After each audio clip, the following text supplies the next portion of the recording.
Hello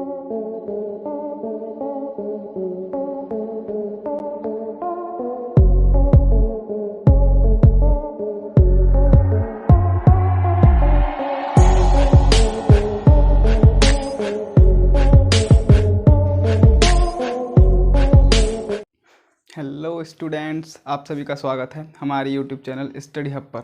और आज हम आपको पढ़ाने वाले हैं 11th क्लास फिजिक्स का first chapter units and measurement. तो सबसे पहले हम समझते हैं कि इसको पढ़ना ज़रूरी क्यों है। तो एक एग्जांपल के ज़रिए समझिए। मान लीजिए कि ये कोई एक बच्चा है जिसका नाम है चिंटू।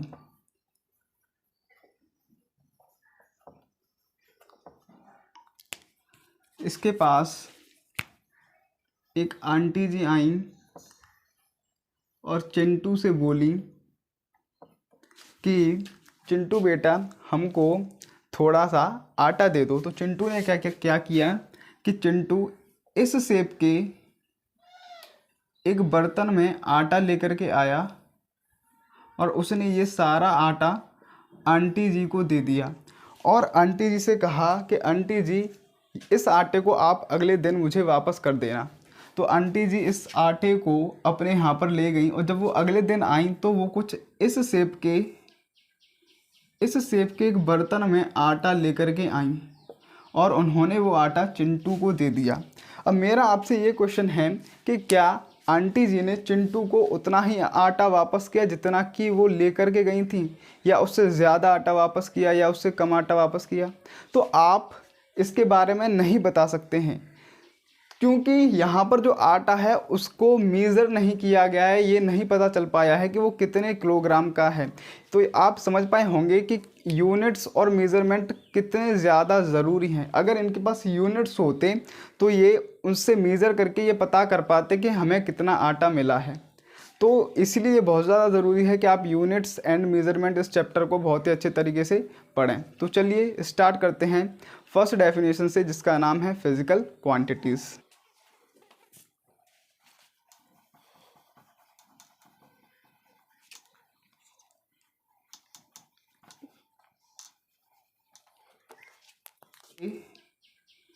इस शेप के एक बर्तन में आटा लेकर के आई और उन्होंने वो आटा चिंटू को दे दिया। अब मेरा आपसे ये क्वेश्चन है कि क्या आंटी जी ने चिंटू को उतना ही आटा वापस किया जितना कि वो लेकर के गई थी, या उससे ज़्यादा आटा वापस किया, या उससे कम आटा वापस किया? तो आप इसके बारे में नहीं बता सकते हैं, क्योंकि यहाँ पर जो आटा है उसको मेज़र नहीं किया गया है। ये नहीं पता चल पाया है कि वो कितने किलोग्राम का है। तो आप समझ पाए होंगे कि यूनिट्स और मेज़रमेंट कितने ज़्यादा ज़रूरी हैं। अगर इनके पास यूनिट्स होते तो ये उनसे मेज़र करके ये पता कर पाते कि हमें कितना आटा मिला है। तो इसलिए बहुत ज़्यादा ज़रूरी है कि आप यूनिट्स एंड मेज़रमेंट इस चैप्टर को बहुत ही अच्छे तरीके से पढ़ें। तो चलिए स्टार्ट करते हैं फर्स्ट डेफिनेशन से, जिसका नाम है फिज़िकल क्वांटिटीज़।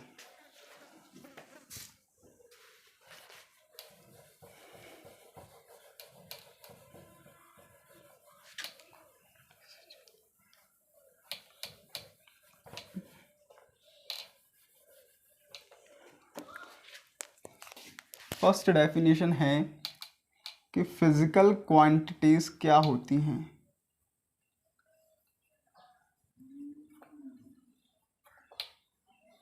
फिज़िकल क्वांटिटीज़, तो देखिए इसकी डेफिनेशन को आप समझिए। इसकी डेफिनेशन होती है the quantities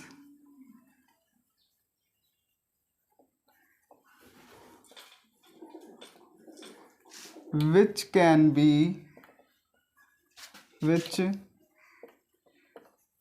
be measured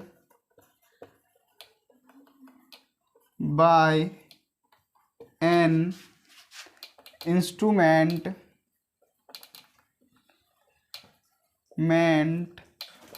and by means of which we can describe the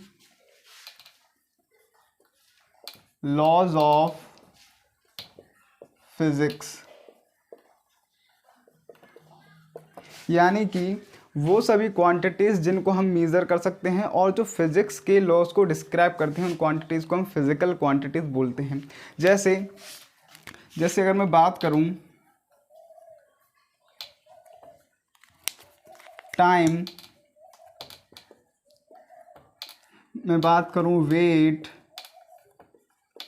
और मैं बात करूं लेंथ की, तो ये क्या है, ये फिज़िकल क्वांटिटीज़ हैं, क्योंकि मैं इन सभी क्वांटिटीज़ को किसी ना किसी इंस्ट्रूमेंट के ज़रिए मेज़र कर सकता हूँ। जैसे अगर मैं टाइम की बात करूँ तो टाइम को मैं वॉच के ज़रिए मेज़र कर सकता हूँ। मैं वेट की बात करूँ तो मैं वेट को जितनी भी वेट्स मशीन हैं उन सभी के द्वारा मेज़र कर सकता हूँ। लेंथ को मैं इंच मीटर के ज़रिए मेज़र कर सकता हूँ, जो इंच टेप होता है उसके ज़रिए मेज़र कर सकता हूँ। यानी जितनी भी क्वान्टिटीज़ को मैं किसी ना किसी इंस्ट्रूमेंट के ज़रिए मेज़र कर सकता हूँ, वो सभी क्वान्टिटीज़ फिज़िकल क्वान्टिटीज़ हैं। इस एग्जाम्पल में जो तीनों क्वांटिटीज़ हैं, इन तीनों क्वांटिटीज़ को किसी ना किसी इंस्ट्रूमेंट के ज़रिए मेज़र किया जा रहा है, इसलिए हम कहेंगे कि ये तीनों आपकी फिज़िकल क्वांटिटीज़ हैं। फिज़िकल क्वांटिटीज़ हमारी तीन प्रकार की होती हैं। फिज़िकल क्वांटिटीज़, फिज़िकल क्वांटिटीज़ तीन टाइप्स की होती हैं। नंबर फर्स्ट होता है आपका fundamental physical quantities,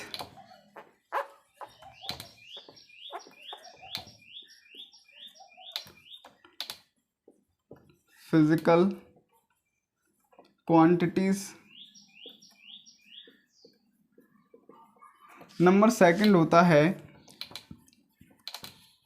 derived physical quantities,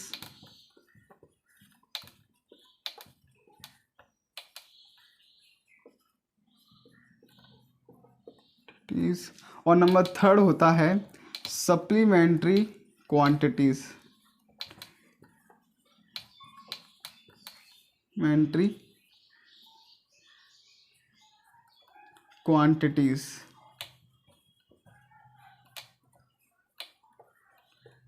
ठीक है,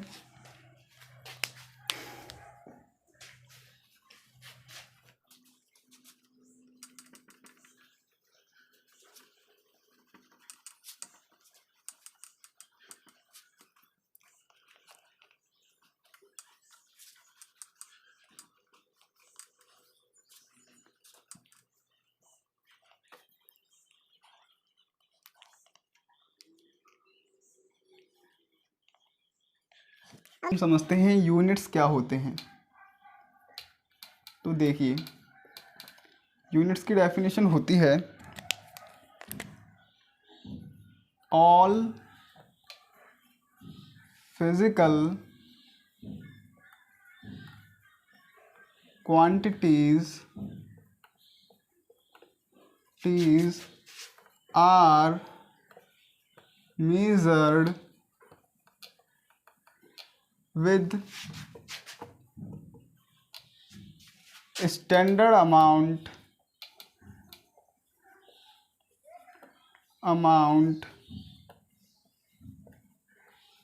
of the same physical quantity.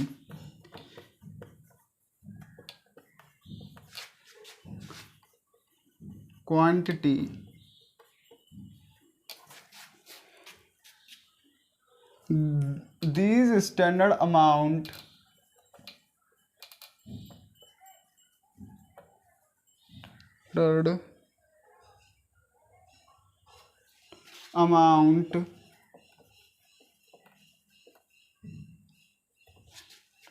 are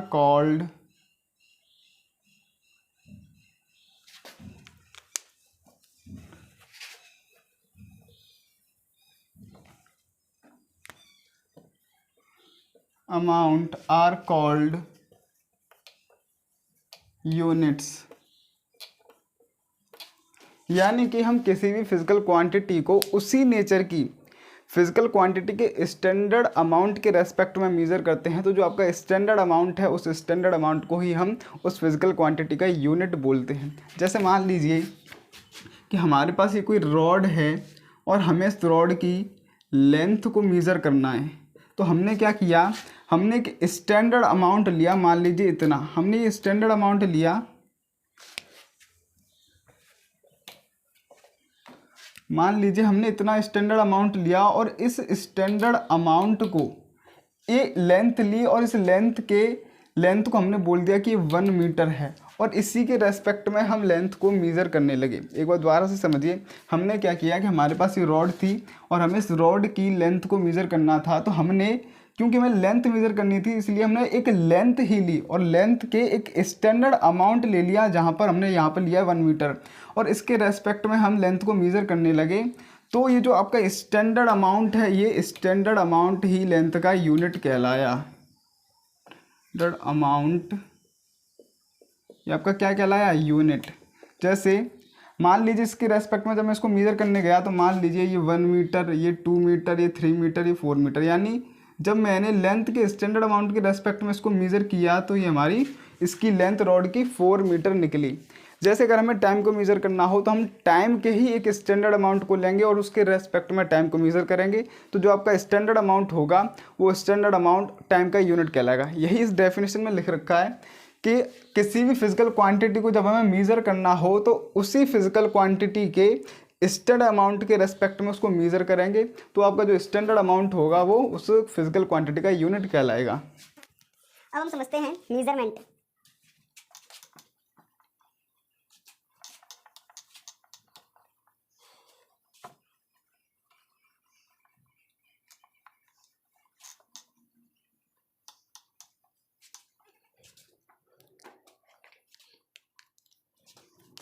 measurement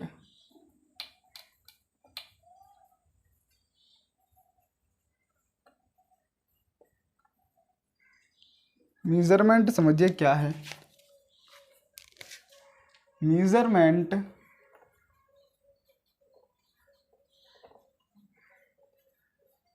is the comparison of a physical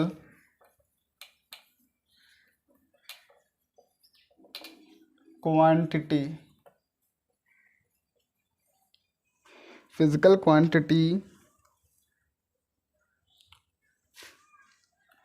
with a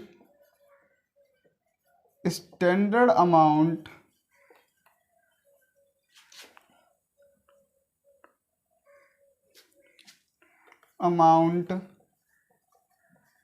of the same physical quantity, यानी कि किसी भी फिजिकल क्वांटिटी को उसी नेचर की फिजिकल क्वांटिटी के स्टैंडर्ड अमाउंट के रेस्पेक्ट में जब उसको कंपेयर कर रहे हैं, तो ये जो कंपैरिजन है, ये जो कंपैरिजन करने की प्रोसेस है, इस प्रोसेस को ही हम बोलते हैं मेजरमेंट। जैसे कि पिछले एग्जांपल में हमने क्या देखा था, हमने कहा था कि अगर हमारे पास ये रॉड है तो हमें उसकी लेंथ को मेज़र करना था, तो हमने लेंथ का ही एक स्टैंडर्ड अमाउंट लिया और उसको हमने बोल दिया कि स्टैंडर्ड अमाउंट 1 मीटर है।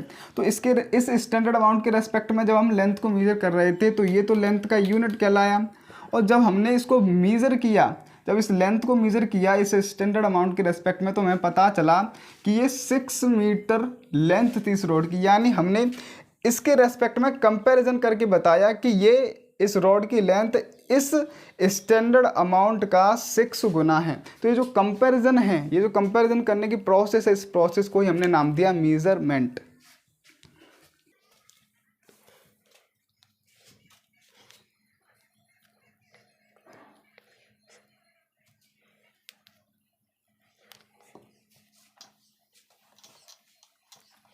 यहाँ पर यूनिट्स की कुछ बेसिक प्रॉपर्टीज हैं, उनको देखिए। So the 4 basic properties of unit. तो फर्स्ट है they must be well defined.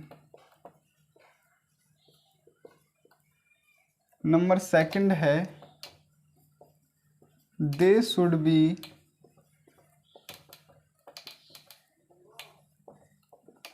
easily available and reproducible।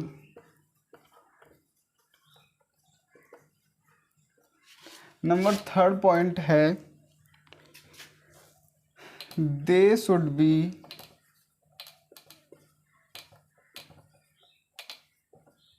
In very able.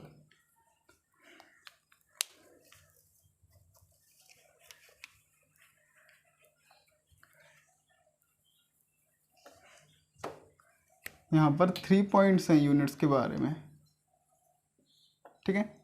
यानी कि जो हमारी यूनिट्स हैं वो वेल डिफाइंड होने चाहिए, इजीली अवेलेबल होनी चाहिए और रिप्रोड्यूसिबल भी होने चाहिए। यानी कि अगर मैं दोबारा उनको बनाना हो यूनिट्स को तो हम आसानी से बना सकें। तीसरा ये है कि जो यूनिट्स हैं वो वेरिएबल नहीं होने चाहिए, वो इनवेरिएबल होनी चाहिए। वो टेम्परेचर की वजह से, प्लेस चेंज करने की वजह से यूनिट्स चेंज होने नहीं चाहिए। जैसे अगर मैं बात करूं कि अगर मान लीजिए अगर मैं लेंथ को एक स्टेप के ज़रिए मेज़र करता, यानी अगर लेंथ को मेज़र करने का यूनिट मैं ये बोलता कि एक स्टेप यानी जो एक कदम है वो लेंथ को मेज़र करने का यूनिट है, तो क्या वो सच में एक यूनिट बन पाता? तो एक यूनिट नहीं बन पाता, क्योंकि वो वेरिएबल हो जाता। मान लीजिए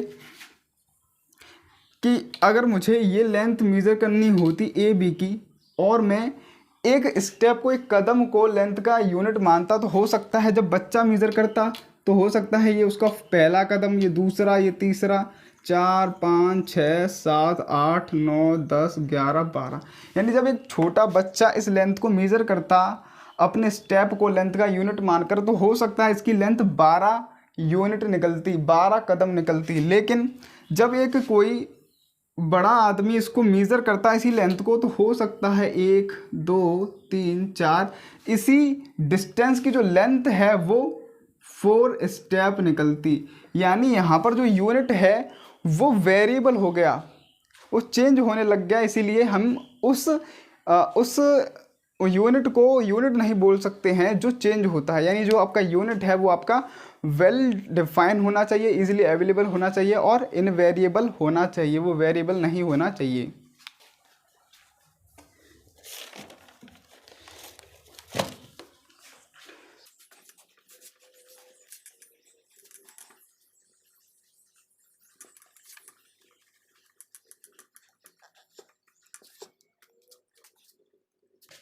अब हम देखते हैं, हमने देखा था कि जो आपकी फिजिकल क्वांटिटीज़ है वो 3 टाइप्स की होती हैं।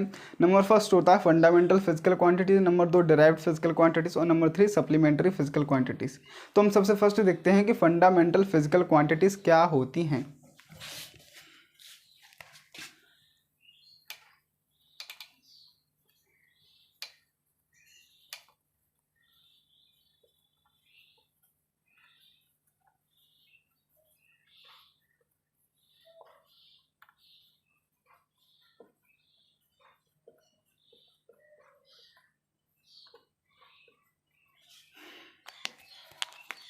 Those quantities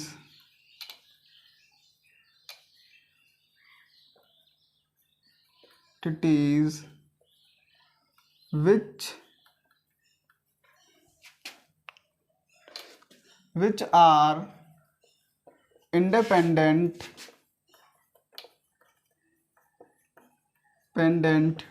to each other and all other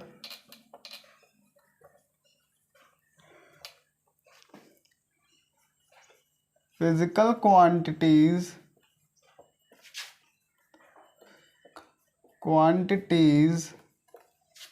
can be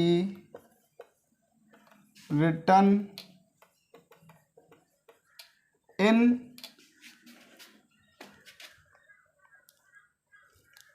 terms of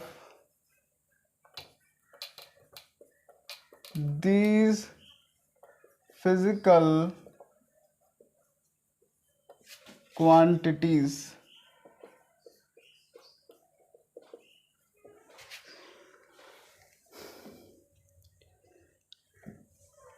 are called fundamental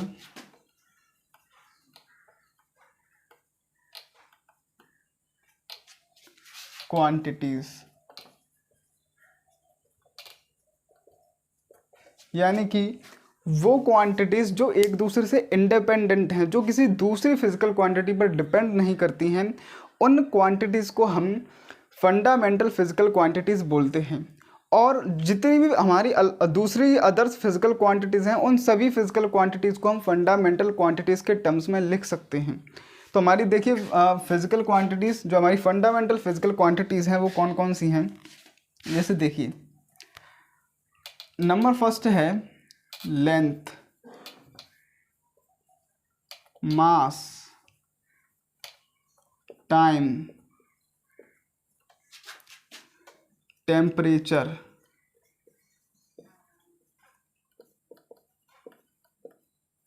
electric current,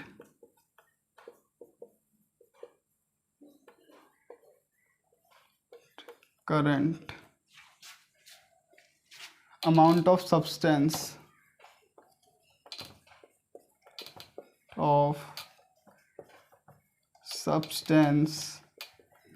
और अगला है ल्यूमिनस इंटेंसिटी।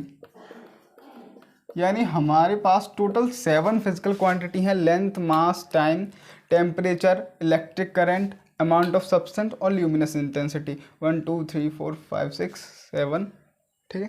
तो टोटल हमारे पास 7 फिजिकल क्वांटिटीज़ हैं। अब हम बात करते हैं डिराइव्ड फिजिकल क्वांटिटीज़ क्या होती हैं। तो जितनी भी फिजिकल क्वांटिटीज़ को हम फंडामेंटल फिजिकल क्वांटिटीज़ के टर्म्स में लिख सकते हैं, तो वो सभी फिजिकल क्वांटिटीज़ आपकी डिराइव्ड फिजिकल क्वांटिटीज़ कहलाती हैं। देखिए definition,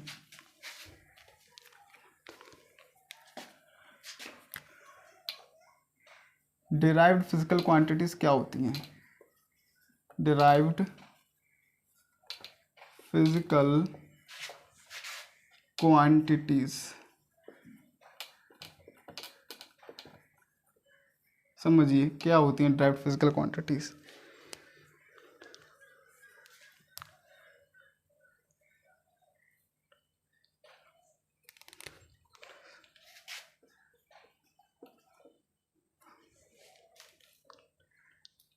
The physical quantities that can be expressed in terms of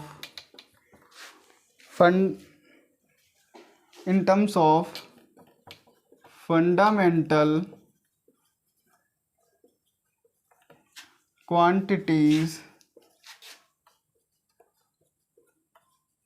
are called derived physical quantities।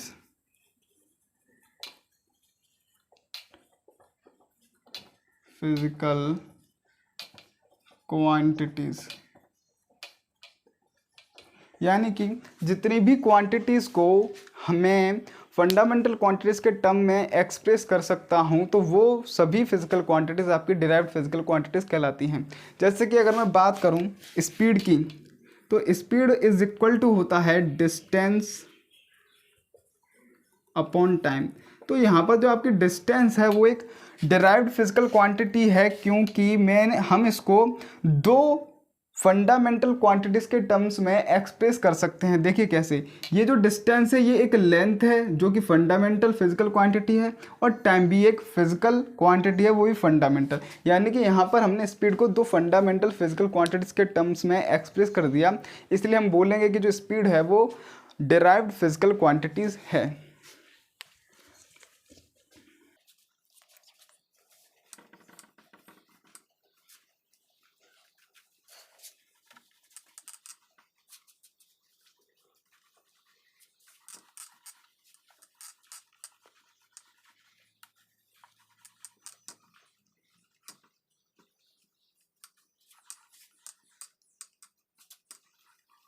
अब हम देखते हैं systems of units.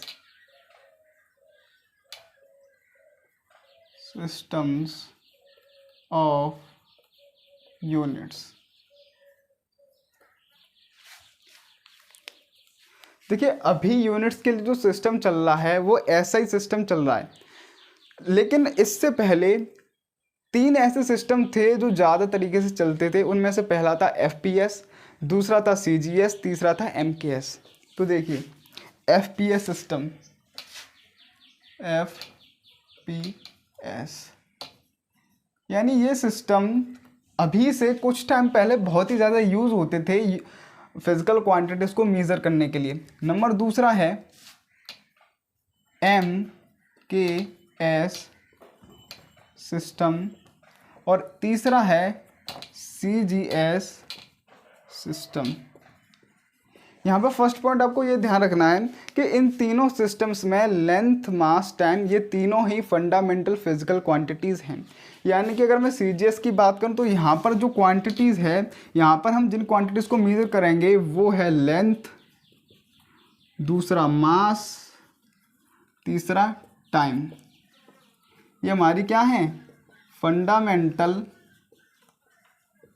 Physical quantities. यही क्वांटिटीज़ को हम तीनों सिस्टम्स में मेज़र करेंगे। यहाँ पर भी इन्हीं तीनों क्वांटिटीज़ को लिया गया है।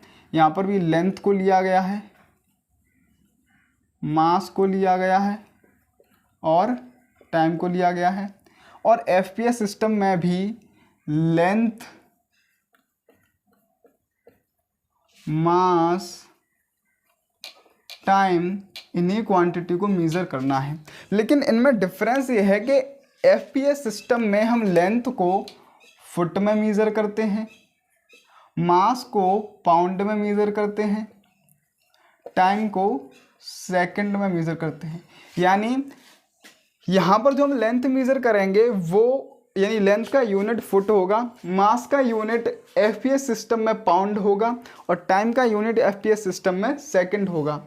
देखिए ये जो FPS है वो इन्हीं यूनिट्स की वजह से इसका नाम FPS पड़ा है। F यानी फुट, P यानी कि पाउंड, S यानी कि सेकंड। ऐसे अगर मैं M के सिस्टम में बात करूँ तो लेंथ को यहाँ पर मीटर में मेज़र किया जाता है।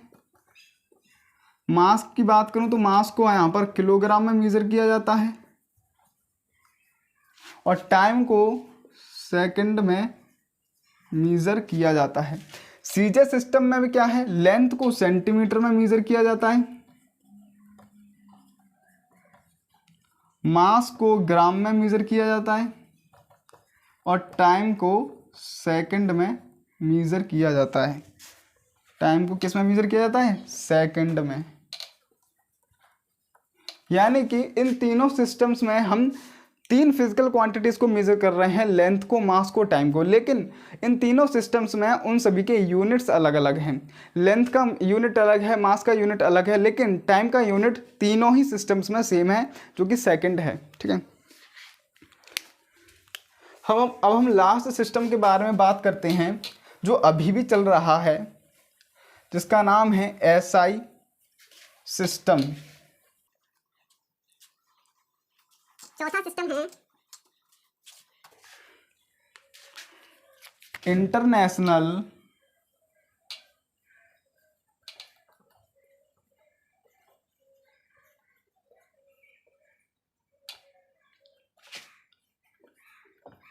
सिस्टम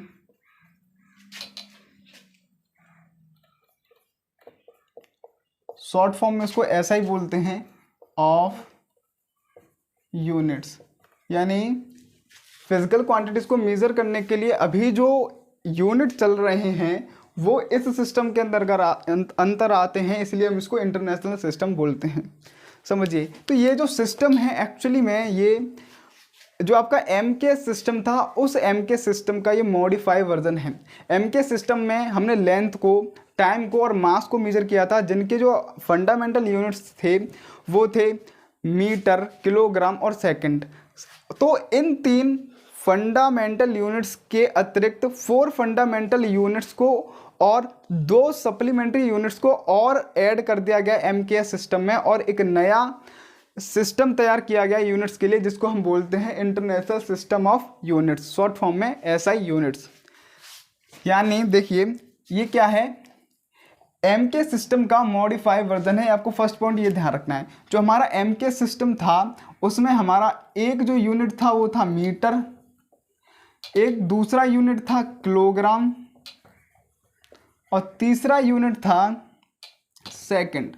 तो एम के सिस्टम में हमारी ये 3 यूनिट्स तो पहले ही से थे। अब हमने क्या किया, इसमें 4 फंडामेंटल यूनिट्स को और ऐड कर दिया, जो थे हमारे, एक था केल्विन, एक था एम्पियर, एक था मोल, और एक था कैंडेला। यानी ये जो 3 यूनिट्स हैं ये तो हमारे पास एम के सिस्टम्स में पहले से अवेलेबल थे, लेकिन हमने ये 4 फंडामेंटल यूनिट्स को उसमें और ऐड कर दिया, और 2 सप्लीमेंट्री यूनिट्स को ऐड कर दिया, जिसमें पहला सप्लीमेंट्री यूनिट है रेडियन और दूसरा है स्टेरेडियन।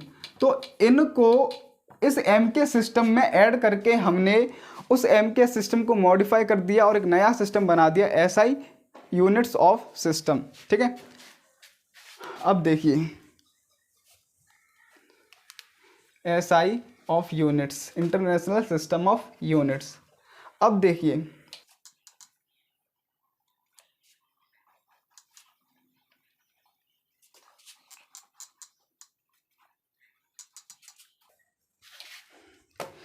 मैं फंडामेंटल क्वांटिटीज और उनके यूनिट्स को लिखता हूं, उसको आप ध्यान से देखिएगा।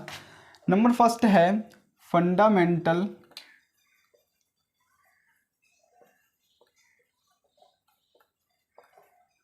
क्वांटिटीज। जो हमारी फंडामेंटल क्वांटिटीज थी जो 7 थी वो लिखेंगे, और इनके यूनिट्स जिसको हमने एसआई यूनिट्स का नाम दिया उसको भी देखेंगे। यूनिट्स, ये फिजिकल क्वांटिटी के जो यूनिट्स होते हैं उन्हें फंडामेंटल यूनिट्स बोला जाता है। तो देखिए फंडामेंटल यूनिट्स देखते हैं। तो फंडामेंटल क्वांटिटी थी हमारी जैसे कि लेंथ, एक था mass, time, temperature,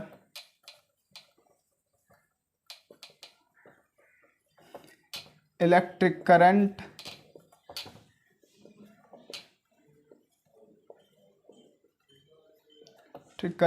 luminous intensity,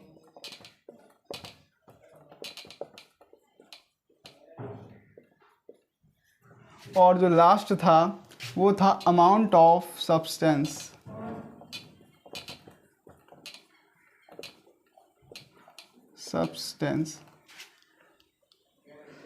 ठीक है भाई। तो लेंथ को हम मेज़र करते हैं मीटर में, जो कि हमने एसआई यूनिट में देखा था, और ये फंडामेंटल क्वांटिटीज़ के यूनिट्स हैं, इसीलिए ना हम फंडामेंटल यूनिट्स भी बोलते हैं। मास को मेज़र किया जाता है किलोग्राम में, टाइम को मेज़र करते हैं सेकंड में, मीटर, मास को किलोग्राम में, टाइम को सेकंड में, टेम्परेचर को मेज़र किया जाता है केल्विन में, इलेक्ट्रिक करंट को मेज़र करते हैं हम एम्पियर में, ल्यूमिनस इंटेंसिटी को मेज़र करते हैं कैंडेला में, और अमाउंट ऑफ सब्सटेंस का जो यूनिट है वो है मोल। अगर मैं इनके सिंबल्स की बात करूँ, इन यूनिट्स के सिंबल्स क्या हैं, तो इनको भी आप देख लीजिए। सिंबल्स, मीटर को हम स्मॉल एम से डिनोट करते हैं, किलोग्राम को इस तरीके से, सेकंड को एस से, केल्विन को के से, और एम्पियर को कैपिटल ए से, कैंडेला को सी डी से, और मोल को कुछ इस तरीके से डिनोट करते हैं। ये फंडामेंटल यूनिट्स के सिंबल्स हैं। अब हम बात करते हैं सप्लीमेंट्री क्वांटिटीज़ के बारे में कि सप्लीमेंट्री क्वांटिटीज़ क्या होती हैं, और सप्लीमेंट्री क्वांटिटीज़ को इन 7 फंडामेंटल क्वांटिटीज़ के साथ क्यों नहीं रखा गया। उसका सिंपल सा रीज़न ये था कि जो हमारी सप्लीमेंट्री क्वांटिटीज़ थी वो डायमेंशन लेस होती हैं, लेकिन जो ये 7 फंडामेंटल क्वांटिटीज़ हैं इनकी कोई ना कोई डायमेंशन होती है। अब आप सोचोगे डायमेंशन क्या है, तो डायमेंशन अगले वाले लेक्चर में हम आपको बताएंगे। तो सबसे पहले हम सीखते हैं कि जो आप सप्लीमेंट्री क्वांटिटीज है वो क्या होती हैं।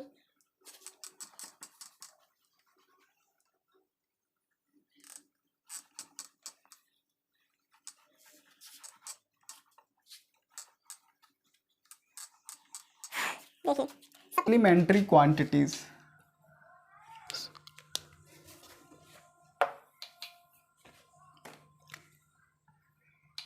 सप्लीमेंट्री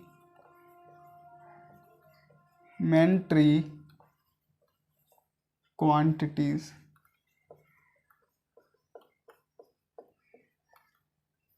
दो सप्लीमेंट्री क्वांटिटीज होती हैं। नंबर फर्स्ट होता है प्लेन एंगल,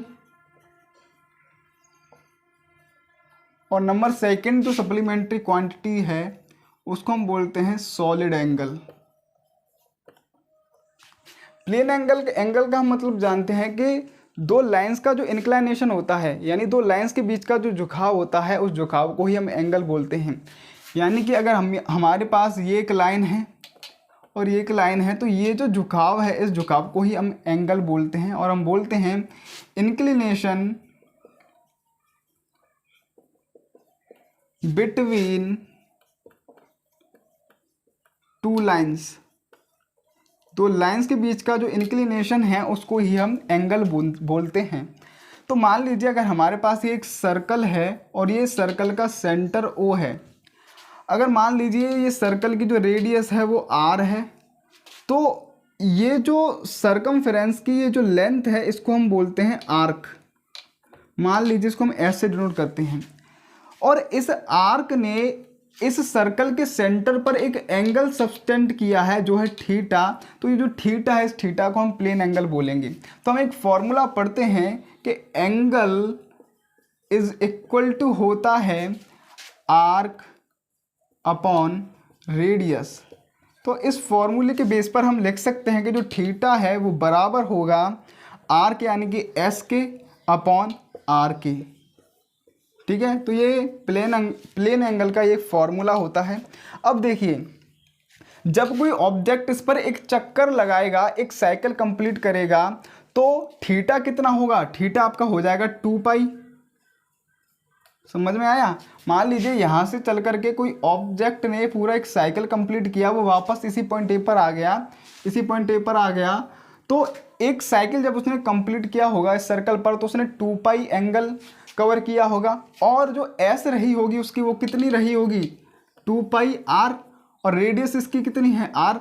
तो आप यहाँ से नोटिस कर सकते हैं कि बिल्कुल सही बात है, ये फॉर्मूला बिल्कुल सही है। 2 पाई बराबर रहा होगा 2 पाई के। तो आप यहाँ से नोटिस कर पा रहे होंगे कि ये फॉर्मूला बिल्कुल करेक्ट है।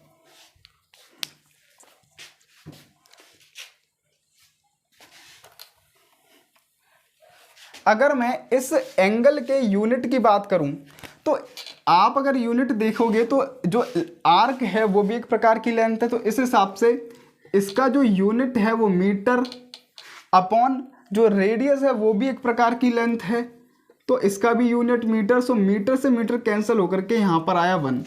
तो आप बोलोगे कि जो थीटा है, यानी कि जो आपका एंगल है, प्लेन एंगल है, वो यूनिटलेस है, उसका तो कोई यूनिट ही नहीं है। लेकिन ऐसा नहीं है, प्लेन एंगल का यूनिट होता है जिसको हम रेडियन बोलते हैं। इस रेडियन को ध्यान रखना, ये रेडियन क्या है? प्लेन एंगल का यूनिट। ठीक है, अब हम देखते हैं सॉलिड एंगल।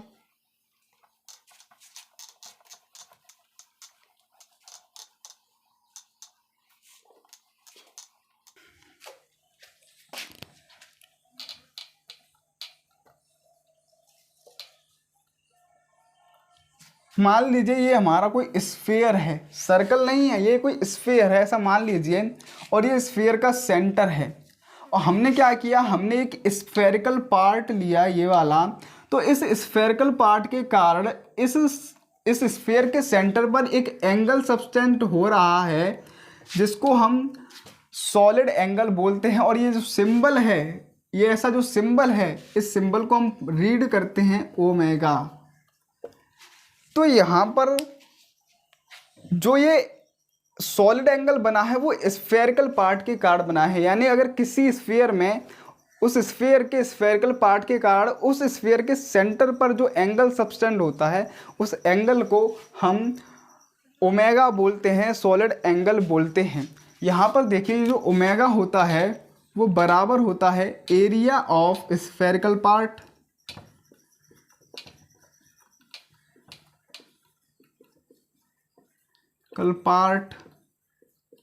अपॉन रेडियस का स्क्वायर।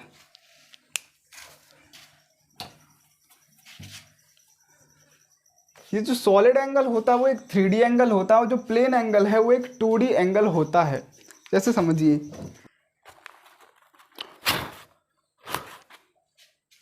यहाँ पर देखिए, यहाँ पर आप जो ये इसके अंदर एंगल देख पा रहे होंगे ये आपका सॉलिड एंगल है।